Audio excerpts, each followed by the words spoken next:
pessoal, meu nome é Débora, eu sou professora de Física e eu irei falar sobre a eletricidade, um tema bastante cobrado no Enem. Vamos começar falando sobre a resistência elétrica. Resistor, né? O que é um resistor? Resistor é um dispositivo capaz de converter uma energia elétrica em energia térmica, tá? A unidade do resistor no sistema internacional é o ohm, tá? Representado pela letra ômega. Outra coisa que eu queria falar com vocês sobre a diferença de resistência e resistividade, tá? A resistência, ela está ligada ao corpo e a resistividade está ligada ao material. Vou dar um exemplo. Vamos supor o material, o ouro. Quando queremos falar do ouro, estamos interessados em falar na resistividade do ouro. Agora, quando eu quero falar de um anel de ouro, né? Aquele material agora é um corpo, né? Então, a gente vai ter que falar da resistência do anel de ouro, tá?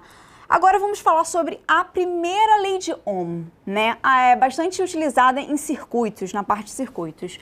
A primeira lei de Ohm é o V igual a RI, né? O que é o V? Muitas pessoas chamam voltagem, tensão, mas a forma correta é a diferença de potencial, tá? A unidade é o volts. Tá? Nós temos também a resistência elétrica medida em ohms, como eu já falei para vocês, e temos a corrente, né? A corrente no circuito. Agora vamos para a segunda lei de ohms, né? Que é o R é igual a ρ vezes L divididos por A, onde R é a resistência, onde L é o comprimento, o A é a área e o ρ é a resistividade, tá? E a resistividade... A resistência, quando eu aumento a resistência, eu aumento o meu L. Aumentando a resistência, aumentando o meu L, eu vou reduzir a minha área.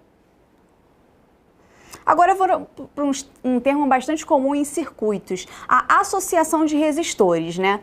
Como nesse slide a seguir, eu tenho esse resistor, R1, R2 e R3, né? Eles estão conectados em série. Observa-se que passa a mesma corrente entre esses resistores, né? Então, quando passa a mesma corrente entre esses resistores e eles não estão na mesma diferença de potencial, quer dizer que os resistores estão em série. A fórmula utilizada para isso é a soma desses resistores. Então, a resistência equivalente, eu vou substituir os 3 resistores por apenas um resistor. Então, eu vou somar o R1 mais o R2 mais o R3. Bem tranquilo. Agora, vamos falar sobre associação em paralelo. A associação em paralelo, nós temos aqui no exemplo, os 3 resistores em paralelo, né? R1 passando uma corrente I1, no R2 passando uma corrente I2 e no R3 passando uma corrente I3. Ou seja, eu tenho correntes diferentes, mas eu tenho a mesma diferença de potencial. Porém, esses resistores eles estão em paralelo, tá? Nós temos 2 fórmulas para utilizar. Né? Nós temos essa primeira fórmula, que seria 1 sobre a resistência equivalente, é igual a 1 sobre R1 mais 1 sobre R2 mais 1 sobre R3, tá? E essa fórmula é geral. Agora, se quisermos utilizar somente 2 resistores em paralelos, nós temos uma segunda fórmula, né? Mais simplificada e mais rápida de resolver. Né? Para 2 resistores, a gente vai utilizar a resistência equivalente seria, por exemplo, R1, R2 e esquece o R3, né? Então, seria R1 vezes R2 divididos por R1 mais R2, tá? Então, agora vamos falar um pouco sobre a potência elétrica, que é o quê? A capacidade que uma fonte de tensão elétrica realiza um trabalho por unidade de tempo. A unidade da potência é o watts, ou a gente pode falar também o joule por segundo, tá? Agora, uma fórmula da potência elétrica, né? Nós temos a fórmula, a primeira fórmula, né, original, que é a P é igual a U vezes I, tá? Essa é a fórmula principal que vocês precisam saber. Essa fórmula da primeira lei de Ohm e da segunda lei de Ohm. São fórmulas importantíssimas para as questões de circuitos. Essa fórmula, P igual a U vezes I, né, nós iremos pegar a fórmula da primeira lei de Ohm, colocar no lugar do U dessa fórmula da potência. Então, a gente vai chegar numa segunda fórmula para a potência, que é a R vezes I ao quadrado, tá? Nós temos também outra forma de fazer isso, pegar a lei de Ohm novamente, agora a gente vai substituir na corrente. Então, a gente vai ter uma terceira fórmula, que seria P igual a U ao quadrado divididos por R, tá? Esse slide eu diria que seria o mais importante, a energia consumida, um tema bastante recorrente no Enem, tá? A energia consumida, o que é energia? É a potência vezes o tempo. Então aqui fala, quanto maior for a potência do aparelho, mais ele irá consumir. Como, por exemplo, nós temos um chuveiro elétrico e uma lâmpada, né? O chuveiro tem uma potência de 5.000 watts, vamos colocar assim, e uma lâmpada de 100 watts. Então, o chuveiro tem uma potência maior, logo ele irá consumir mais, tá?